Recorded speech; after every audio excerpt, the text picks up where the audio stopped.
conventions zombini sima egameni le-ofisi yesithili.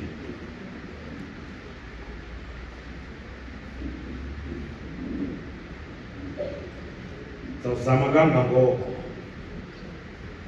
Ndingumuntu ongakwaziyo ukukhawuleza kodwa zawuzama kangangoko ndinako.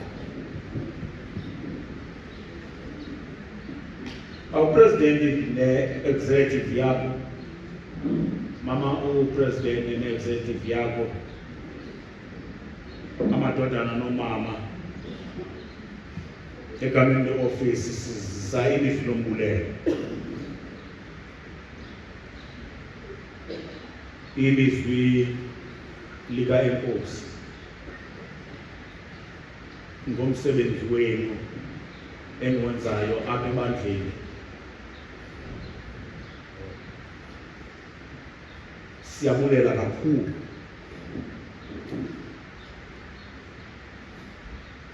Nenze into ezininzi endingenako nje ukuzikhankanya ngenxa yexesha, kodwa ibandla libamba ngazo zozibini.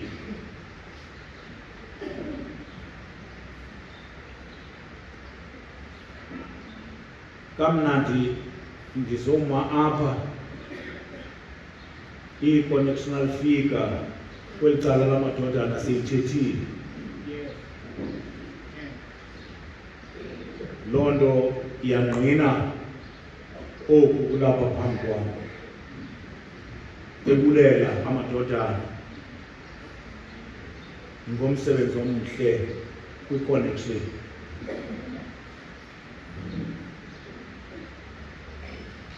Ukuba amadodana kukho indawo eyandishiya ngenxa yobuthundu bendlebe zenibanga, akukho nto negative endiyivileyo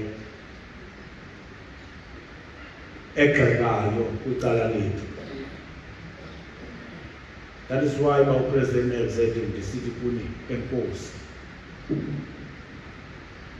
Enkosi ngokuhombisa isithili saseNtshona. Mama uPresident, ndingangade nje ndibe ndivile kweli cala leli, kodwa ndingomnye wabantu abangena kwiintlanganiso zonke zebandla. Ayikho intlanganiso engelulungayo. Ezinye zeentlanganiso siba nazo kuba kwi-mirror document apho kuthiwa masijonge nasi isipili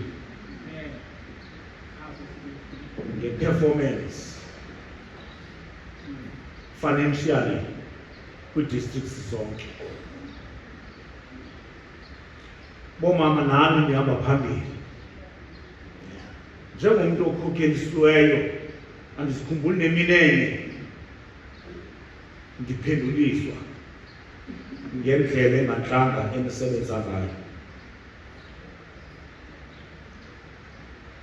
Gameni lebandla, Enkosi kakhulu.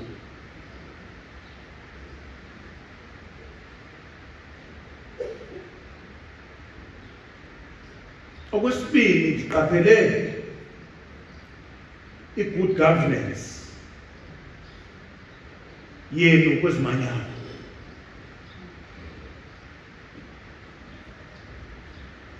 Akukho nolunye umanyano endake ndabizwa njengentloko yebandla kunye ne-executive endisebenza nayo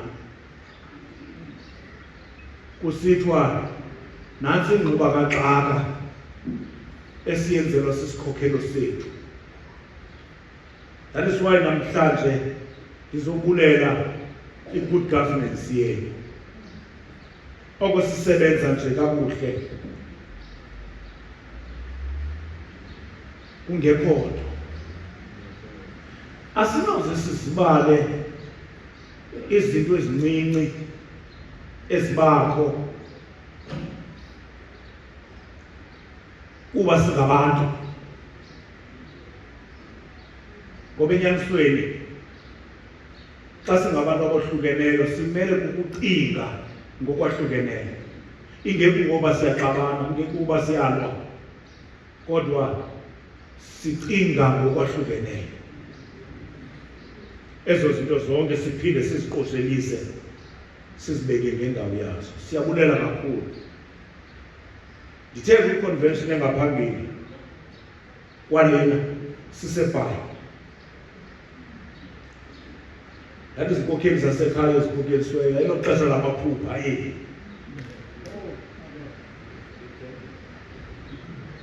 Uba lingakho iphupha elikhoyo, uba liyakwazi ucengwa ucenge uthi ayilo xesha lephupha elitsha ngoku, kubhekwe emnyama. Awukwazi ukuthi ufikelele ixesha lakho liphelile kube kungona uza neprojekthi entsha. Ngamanye amazwi, ukuza neprojekthi entsha mfo kaMajeke ngoku uphunywayo uthi ebantwini khaniphinde ninike eminye iminyaka emithathu.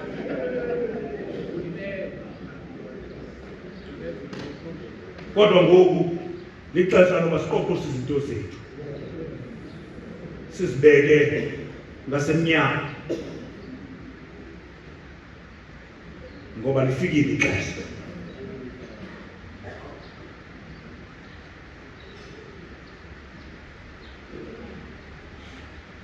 Ndibulela isandla senu kwezimanyano. Kodwa ndithetha kamandi apha, kukho utata uLowu, kukho utata uMba abalapha, bayayazi le nto.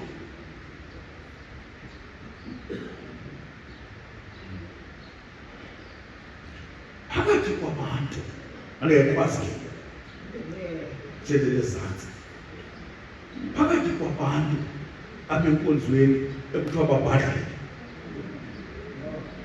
uyandifumana phakathi kwabantu.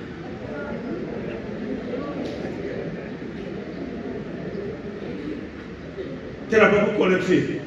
Could I Superman? Informal badly.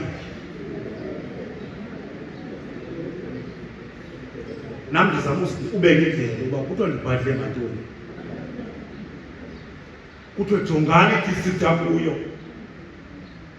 Tyhini kanti kokubhadlo ndingelushoyo. Idisithi akuyo yaperforma. Ndiqonde Thixo abazinto abanye balo ngumfamana. Kanti nini xa ii-credits umthetho wazo ziya kulo mntu ukhokheleyo, angangaqondi afane nam. Beke ndathi ke kwenye indawo ebendithetha kuyo ndathi ndisisityobatywaba umthetho wabo, ndityobaza kakhulu. Qha awungendiqondi ngoba abantu endisebenza nabo babhadle kakhulu. Qha ke ngoku ii-credits zize kulo uyintloko. Ndiqonde nam asoze ndiyime entlantlisweni phakathi kwabantu xa kusithiwa ndisezingqondweni, ndithi andikandiqapheli, akukho nto endiyimi, ndingumntu nje mna okhoyo obekweyo phambi kwabantu. Kodwa abona abantu ndimi ngabo ngala madoda ndime nawo. Uba ufuna abantu abaphuphukileyo, qala kule ofisi ngasentla, uzawufika kuntandiso uphuphukile. Uzawufika kuJanki uphuphukile. Uzawufika kuRhasonke ukuthiwa xa umphokoqo uvuthiwe uva ngantoni? Unuka isikrokolo uRhasonke. Ucinga fana uba ndingathi ndiyile nto ndiyiyo, ecinga kade, ethatha kade, ndiwe phantsi xa ndinabantu abanje.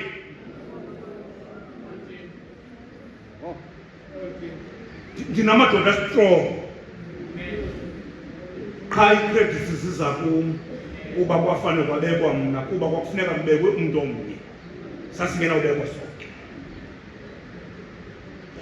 Kube kwesike ngoku xa usihla ubheke emasebeni ufika kukho izinto zobhondo ezibamba amadoda ezistrong. Uzawufika kukho izinto zodyanyi koomama ezistrongo esibambe umanyano lwabafazi. Uhle ubheke ezantsi, uzawufika kukho izinto zobingwa esibambe abashumayeli. Ufike kukho izinto zomvamana esibambe umanyano lwamantombazana. Kuyasetyenzwa lo msebenzi umhle kangaka. Zonke zokucredits azikubo, ziyakum. Kuthiwe akabhadle umfamana unuka isirhobho. Kanti ndifuna ukwenza umzekelo ngomphokoqo. Umphokoqo uye wancanyela uphakwa ungekafuthiswa. Kuthiwa unjani? Onyele? Okay. Andibambeke ngolo hlobo. Mhlawumbi ke ungandireyitha kuloo ndawo. Abona abantu ane-elevatayo nabendenza mkhulu ngabantu endisebenza nabo. Uzawuhlubheka ezantsi, Christian Education and Youth Department, so kukho into zomthi phaya ezinabileyo ezithi xa zihamba zithi thina.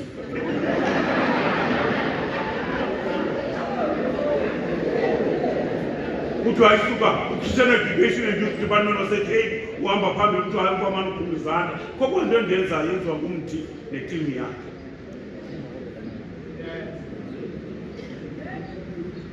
Ubani ongandincedisa? Kukho i-political organization yenye ilizwe endingalaziyo.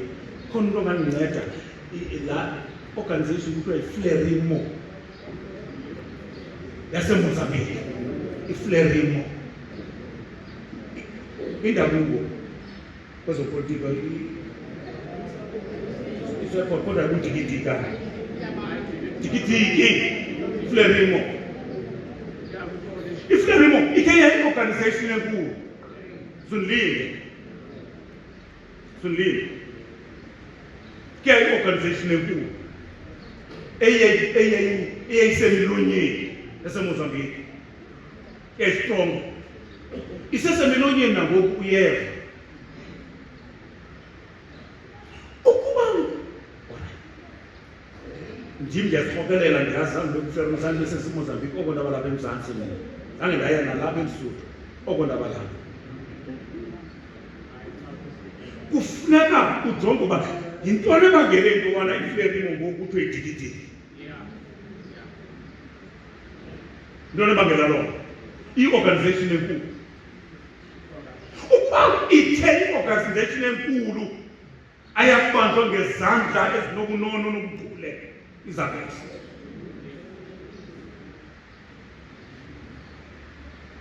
I-Cape District yenye yezithili ezikhulu.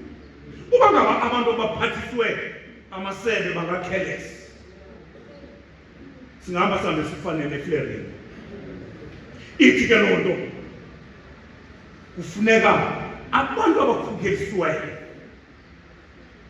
bangakhokhelisi bona, kodwa babeke i-organization ngaphambili.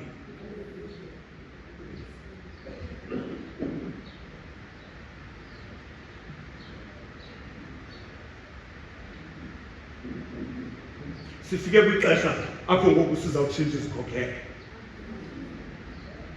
Sizawulala ngomso, sisazi ukuba ngobani abazawungena 2027 to 2029.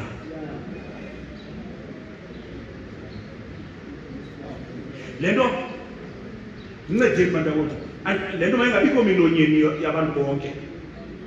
Mawungabi suba ngaphakama uthi terms ziyaphela. Uthetha into engeyoyakho.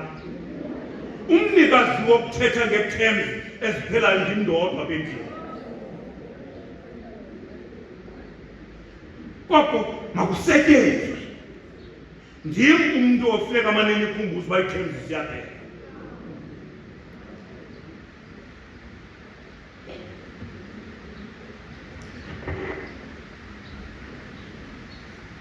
Nalo ukhokeleyo naye. Bantakwethu ke ii-terms ziyaphela. Ziyaphela ii-terms.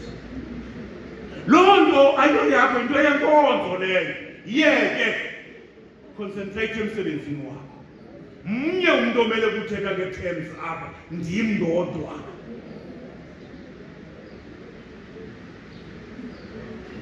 Njengoba sizawuhamba ngoku sibheke ekutshintsheni, cela zesithi xa siya emithandazweni sesenze le nto, cela zesenze le nto.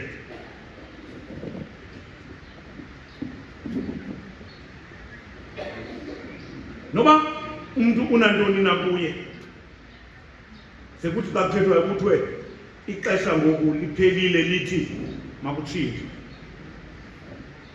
Kungabikho zinto ezibangulwayo, lona unjena, lona unjena, lona unjena, lona unjena. Loo nto yodwa iyayibulala imiphefumlo. Uve kuthiwe umuntu ebekhokhele uthe akwehla uhlala endlini, yindlela athe waphunyuzwa ngayo, kwathethwa amagama, kwathethwa izinto, isidima sakhe sarhuqa phantsi. Xa sisiyodibana kwiindawo zendibano sesithi kufika ixesha loba siphunyuzwe.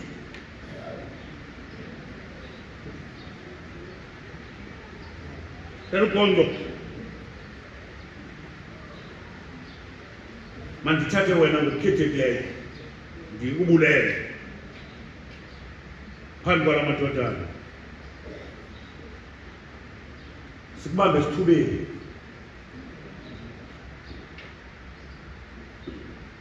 Sathi kasincede usibambele la madodana eme kwaphathakazi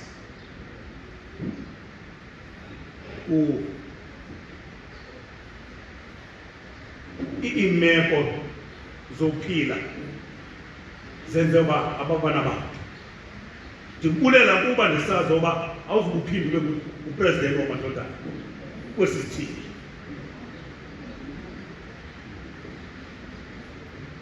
Ndikubulela ngabomi ngoba ndiyayazi wena awusobe uphinde ube yipresidenti apha kwesi sithili, emadodaneni nasebashumane nasegidini naphi na kakade. Enkosi kakhulu, siyabulela Mongameli ngosithwalela la madodana kude kube ngoku. Nange bulelwa ngoku uba uJohn Treasure esithi enze kakuhle, kuyabonakala uba ungene endimeni wabamba wabheka phambili. Omama nontata ndizawuhlala phantsi ngoku ndigqibe.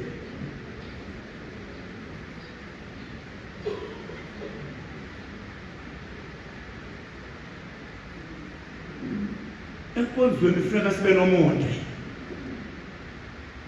Andithi kutheni ke inona ndima njengomntu oveleleyo ndicebisa nje.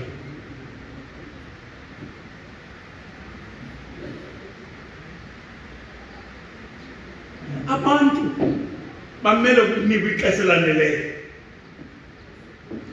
to explore their God-given talents. Ootata bam, le nkonzo isezawuexista for a long time. Ngabikho mntu unawari apha, sonke sawukhokhela, sonke. Qha singancami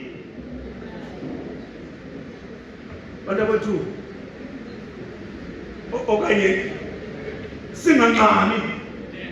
Abantu xa bekhokhelisiwe mabanikwe enough time to explore their God-given talents.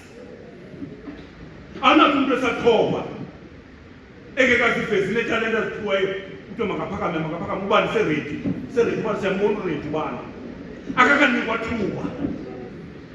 Andikhokhasi bantakwethu uxolweni, andikhokhasi, kodwa ndizawucela uba masingangxami ngo-chop and change, kodwa abantu masibanike ithuba.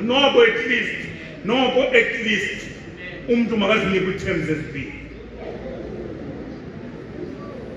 Ndim ndodwa endiqiniseke ngaye apha endlini oba andikho phakathi kwako-1 mna ndikwesithathu ithemu ngoku ibacile kwesithathu ngoku kodwa noko saqalayo makayinike ithemu yesibili okwesibili nokugqibela bawo upresidenti nomama upresidenti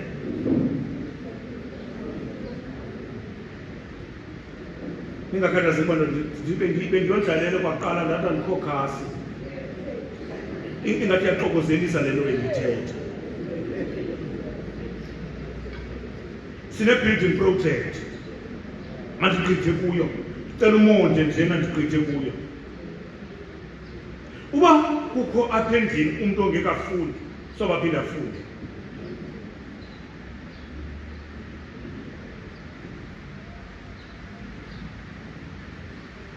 uba kukho umntu ongekafundi apha endlini asobe afunde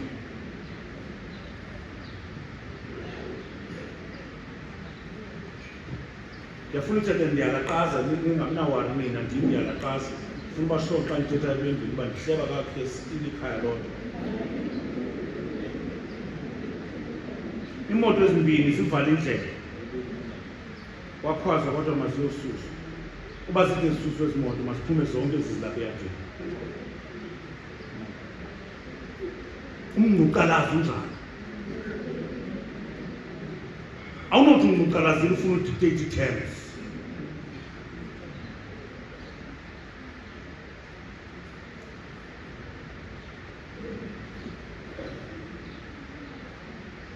kuza kuthi ena ndawo ndiza kuyo yilena kuza kuthi zikulunge laa project besivele ngayo uzaba semfuleni sibambeni ngezandla zonke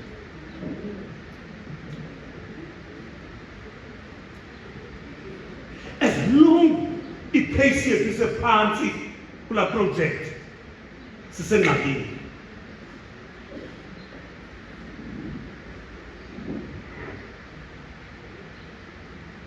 i-115 yona izandincedisa kule project inamava ukuthetha nge-115 lesikuyo ngoku inamava uluthando lwakho Thixo eloka wazebo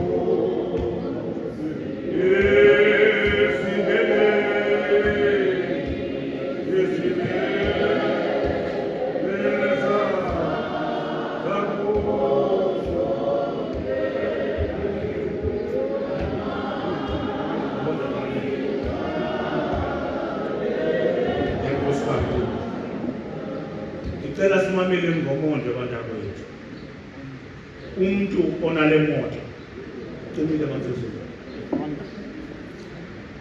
cela umuntu onale moto makancede bantakwethu ukukhawuleza isisusi LK 41 HS ku-GP LK 41 HS GP CFG ingathi nguye lungasemnyama CFG 14618 phuma tata ngokunethayo kususa la moto andikamboni uGP ephakama ngicela uGP umnikazi kaGP aphakame bantakwethu ayosusa imoto abafundisi insapho bafuna ugoduka siyababambezela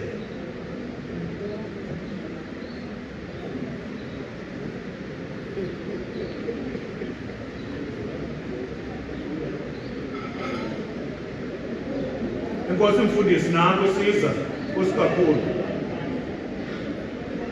mamelani president ne-executive yakucela nimamele carefully president ne-executive yakucela nimamele very carefully as a brief cela le project siyipush naphansi kwayibili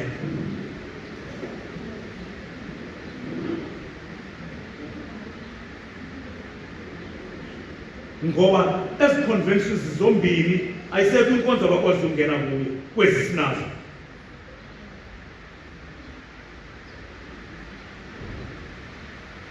look at the bigger picture. The bigger picture, the building project.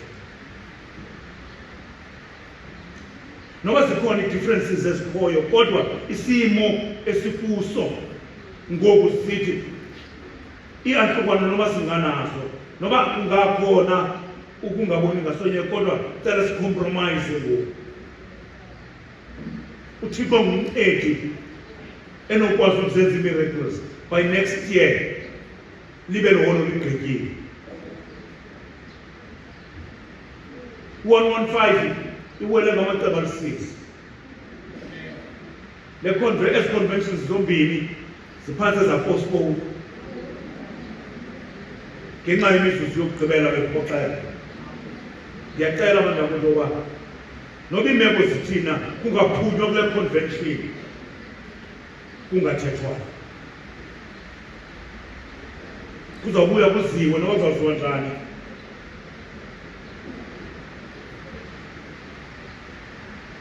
Sithethe. President wamathodana emveni kwezi conventions, emveni kwe-expenditure nibhatele zonke iimfuno ze-connection, sizawuba nemeeting.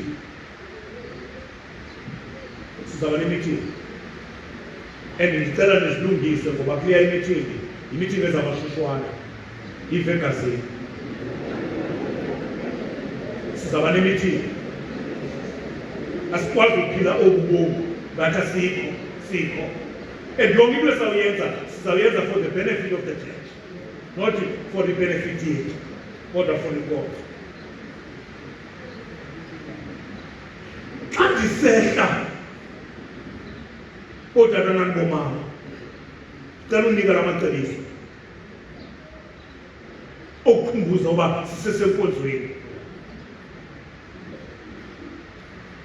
Ndiye ndibe newari yabantu abathi besenkonzweni badlalise. Okokuqala, let us cultivate our inner character. Umuntu wangaphakathi silungise, simhlakulele umuntu wangaphakathi, sikhwezele ngaphandle kokuphila omama nanibotata komuntu wangaphakathi kuthiwa akukho mntwana.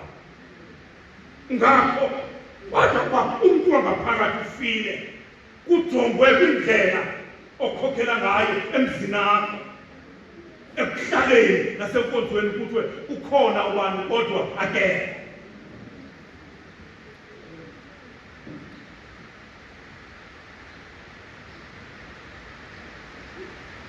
The inner beauty. Umama wami ngakhathazeki into yenu lena engiyayithanda ngoba kufuneka nibe bahle. Ezasponge khona isponjana esirangu ke sibona abantu benaso omama besithi ningakhathazeki abantu babuze banisazela phi ngalo namdla nonkosikazi.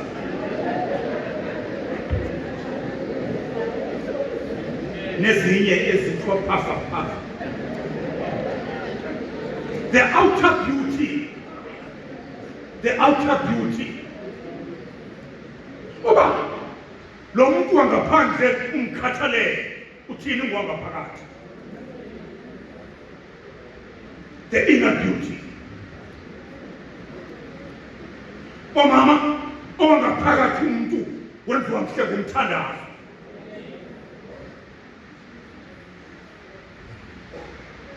Umamchawe nanti uyayazi lona uvayithi wase-104. Xa ndikonyanga ndathi ndibuza kuye umamchawe yenziwa yintoni le nto. Qho emveni kwesi uthi masibhekene emadolweni oomama bathi twala. Masibhekene emadolweni oomama twala.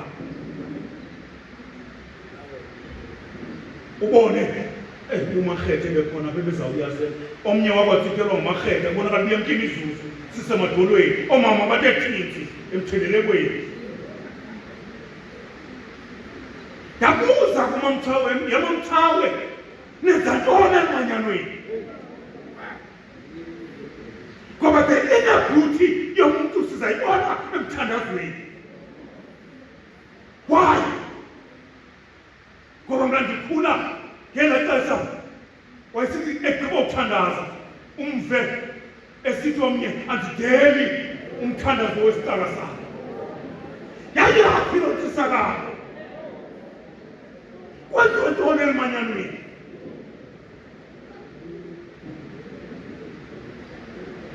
Ingaba sibhizi izinto ezininzi asilubhekisa kwaba ngabezwi aba andingendawo umthandazweni nina ningabezwi nina.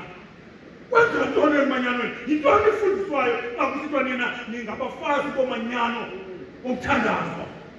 Uba kuthiwa ningabomthandazo kutheni nto kuzawube kumke imizuzu kuguqiwe de kube nesazela umshumayeli awutsibele? The inner beauty.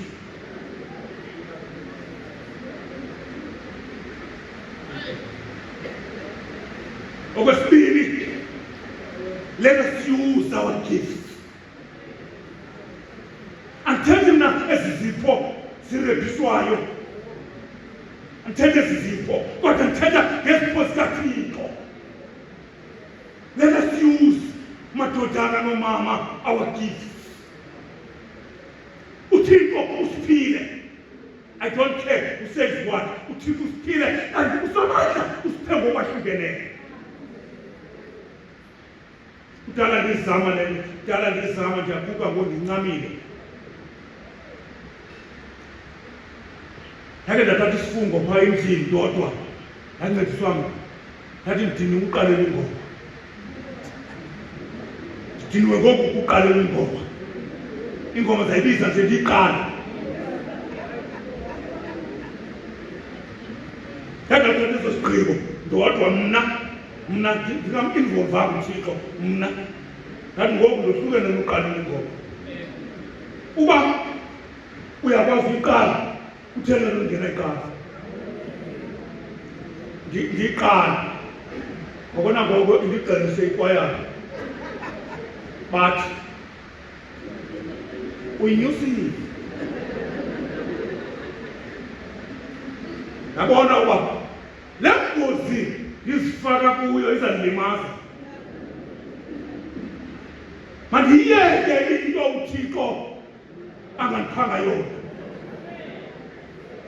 Eyona nto ndiqiniseke ngayo uba uThixo undiphe yona wandiselezela yile yoba xa iqaliwe awufi wedwa yiyo. Uyiqala njena ngoko nangoko ndingene ndixhasa. Kuyabonakala uba eyona nto ndiphiweyo mna kukulandela kunokuba ndiyiqala.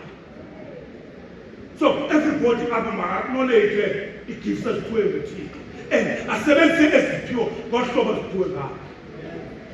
Into endinokuqiniseka ngayo noba sisiphiwo wona sendindixolela ndiyazi yona oba kubekho umntu omnye nababini abayalisebenzisa inkonzo.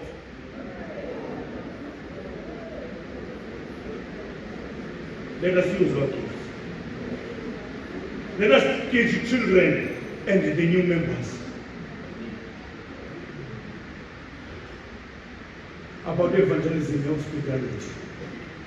Abantu bakaThixo mabazive xa bengena enkonzweni bamkelekile. Ukwenziwa igosa lesekethe negosa lesociety akuthiwa uyigosa, kodwa kuthiwa bonke abantu xa bengena mabazive bamkelekile. Ubekelwe uba wamkela abantu ngesandla esishushu.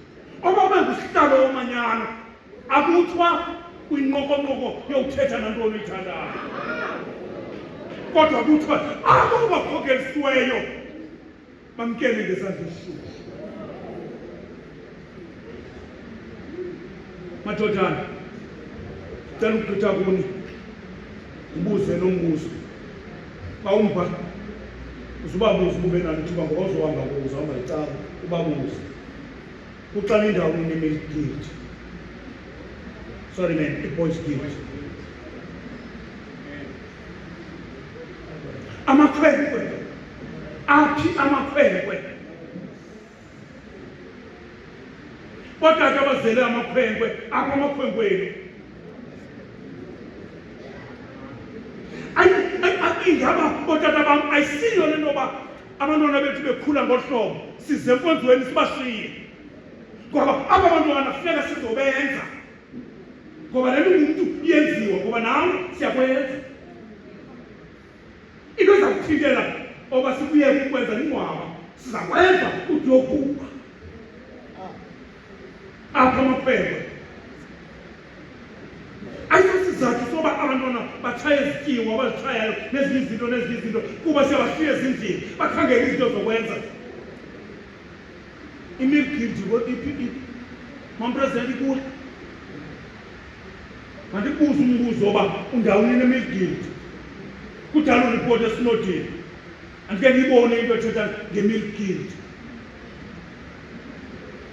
aphi amantombazana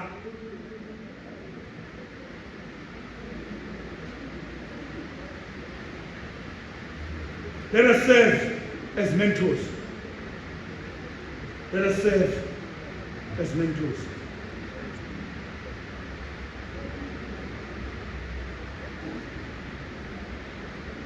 Abantu bazibomba isifuba athi umuntu kudala ndikule evangeli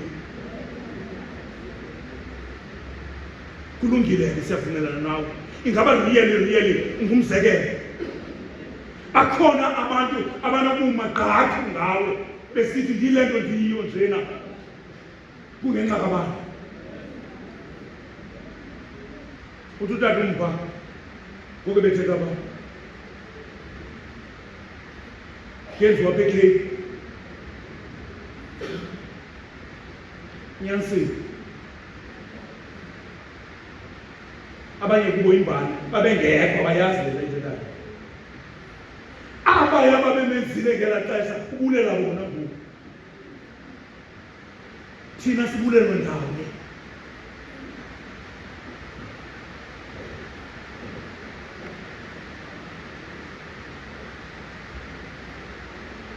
let us train young men and women in godly living, self-control and kindness.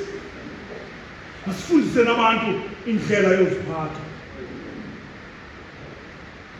Imbi le nto yoba kuthi kukho umuntu othethayo oseplatformini onikwe ilungelo loba mathethe kubekho lapha ezantsi othethayo. Self-control. Noba out of order mlinde. Asikho isizathu soba uthethe. Ububele mathethe ububele.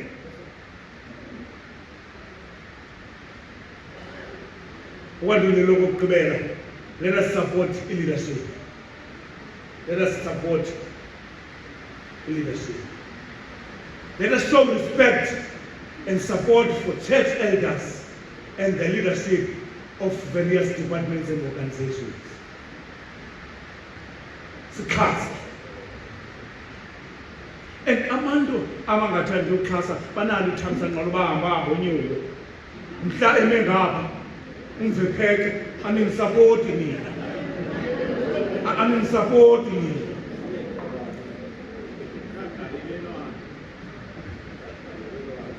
Njani oba ufuna isapoti ubungulonga sapotiyo. Kuthiwa makubhekwe ngapha wena ubheka ngapha. Kuthiwa makuyovela ubheka umthandazweni ngapha wena uthwele umakarapha unxiba i-tracksuit ubheka estadium.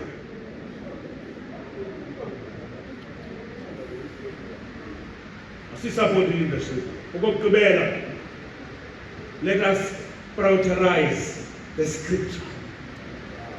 Kuko konke okusikwenzayo ilizwi likaThixo.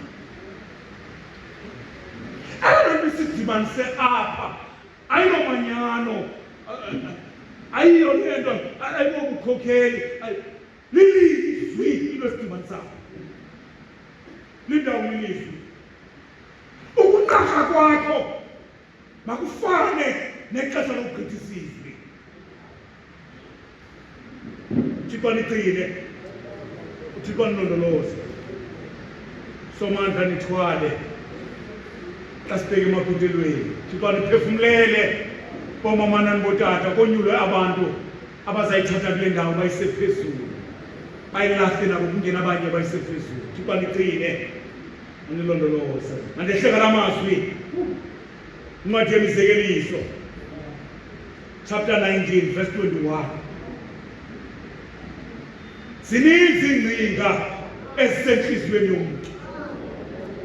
Noko ke icebo kaYehova eliyakuma.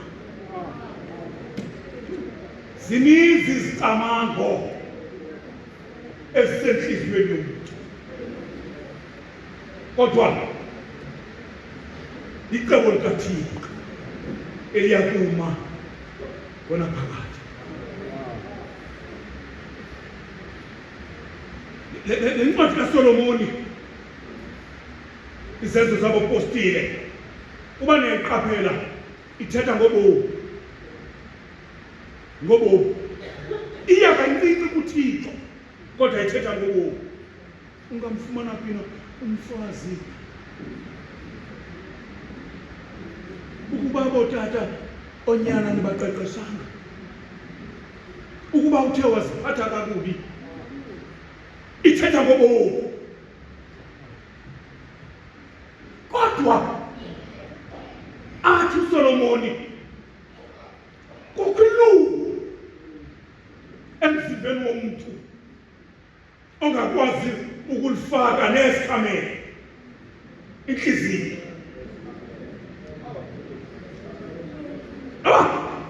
Njengoba sihleli ngohlobo mawusilamanye nayo, inhliziyo yomuntu isemntwini. Isicamango senhliziyo yomuntu ibuye. Kodwa aqhubele kule verse uSolomoni ngokuthi noba kunjalo ke lona icebo likaThixo ngawe.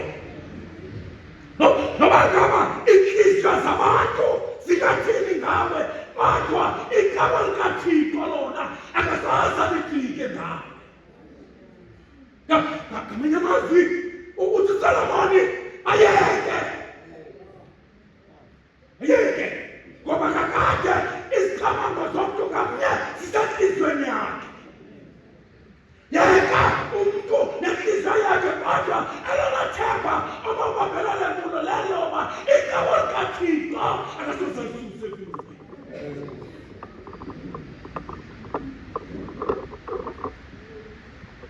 Ngoba sinoThixo njalo thina ongabuyi mva. Thatha umzekelo kaYona. Hayi amathendo obomi aphi kanti? iBhayibhile amathendo obomi aphi? Isenhliziyweni. Hayi andinawuya ngapha kuyingozi. Yamthwala yona inhliziyo yakhe. Yamjikijela amele kuhamba ngayo, wamokhela umkhanyo. Uyava uThixo akalibuyisa umva icebo lakhe ngayo. Akabuyisa umva. Myeke ngoba uThixo njalo. Ungajogi esicamukweni senhliziyo yomuntu, kodwa ujonge eceleni lakhe. Jonge eceleni lakhe.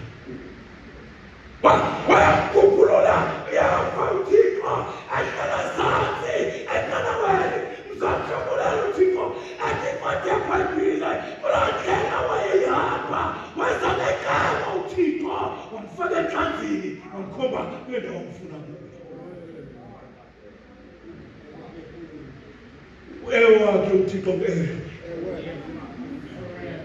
waye wakhe nguhayi. Akasoze uThixo athi hayi kuba abantu besithi hayi. Ingasoze athi ewe kuba abantu besithi ewe.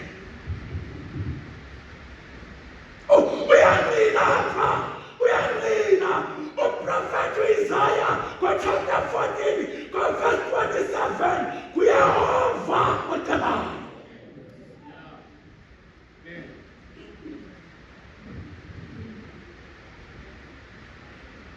Kuyehova oqondisa ngawe. Akathi uprofethi Isaya kuyehova oqondisa ngathi, uthi kuyehova oqondisa ngawe. uthi Yehova bayeke uba bayathetha bathethe, kodwa Yehova uqondisileyo ngobomi bakho.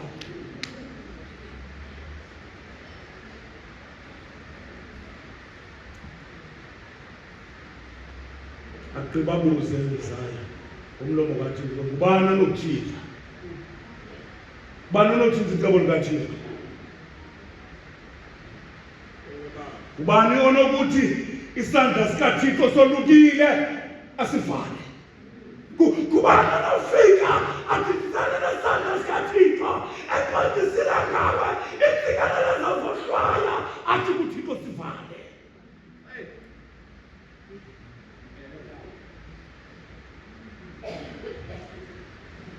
Masambeni osilamanyeni esikotkeni, umuntu ngamnyapha akhumbule uba uThixo unecebo ngawe. Hambe ukhangela icebo likaThixo ngawe, planele uThixo, planele uThixo, planele uThixo. Ubani olaziyo ibali likaSawuli? Ubani olaziyo? Wathatha isifungo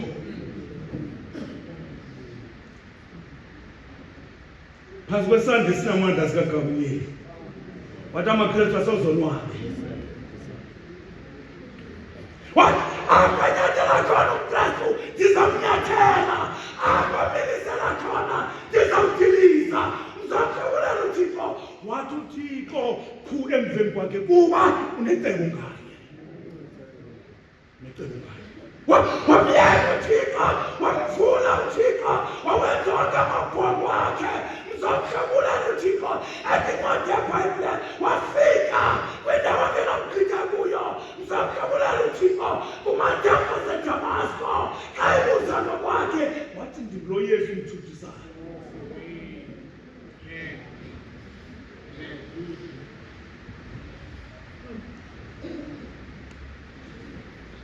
Wathi kwindoda lo ndamonyula lo esizalweni ndamonyula, walibala kulahlekiswa zizicamango zenhliziyo yakhe. Yehla ubheke kanye umhlaba thethe uzofikelela. Hayi izicamango zenhliziyo, hayi Nkosi, waziwa nguwe. Izinkulu into azenzileyo. Wenze izinto ezinti kubani mna ndodwa? Wathithika apha sokwayika ngoba lona ndimenzile usisitsha ngoku.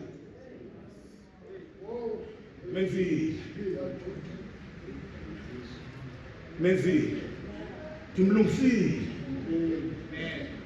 uzawufika ndimsukile.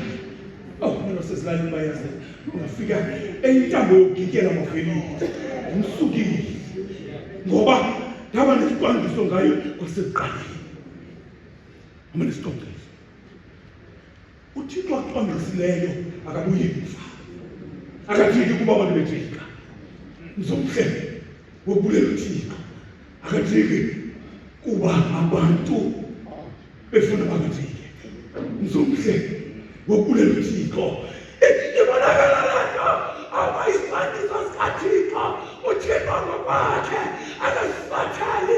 Mzamhlobolela uThixo, iindaba zomnqamlezo zibuza umbuzo makathwale ke ngoko lona makathanduluka nesithi makabethelele emnqamlezweni. Akajiki uThixo ngesicwangciso sakhe kuba ebona ihlobo ndiba lentsaba ziphahlile, kodwa upolisa icebo lakhe, upolisa icebo lakhe.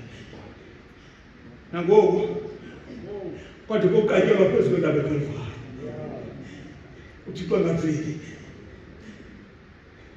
uThixo angathini, kodwa afuleka amehlo.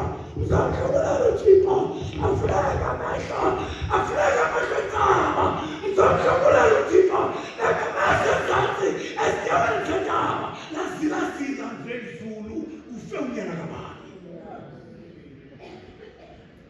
ukufikelela kovuthondaba kwicebo likaThixo.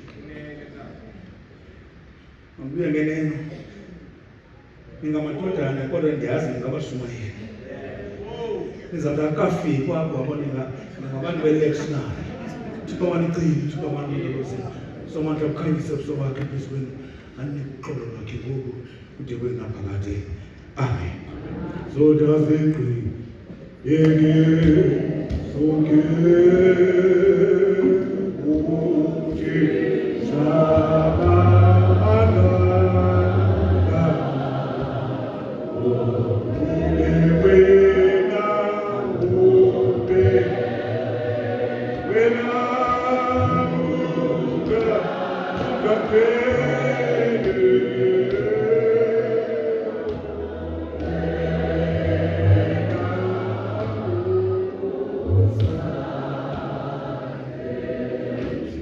Ndiyakuvakalisa le bantu akwethuba ezi-conventions zombini ezihleli apha kunesekethe engu-Cape Town West B number 115 zivuliwe ngokusesikweni ekameni loyisene lonyana nelobungcwele uThixo emnye ngonaphakade.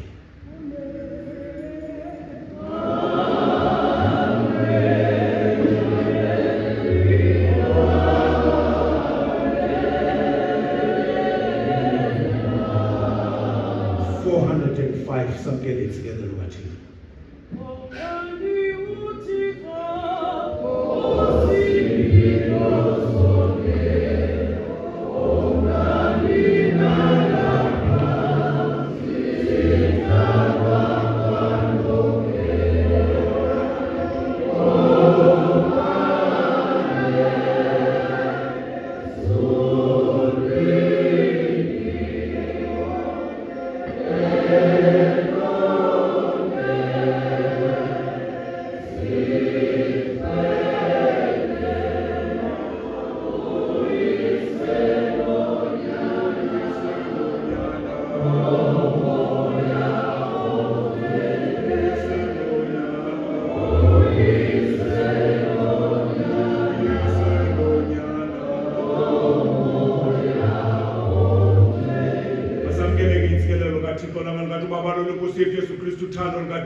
Nobudlelwane bukaMoya Ngcwele sonke ezimasithune phezu kwesonke ngoku naphakade. Amen. Amen.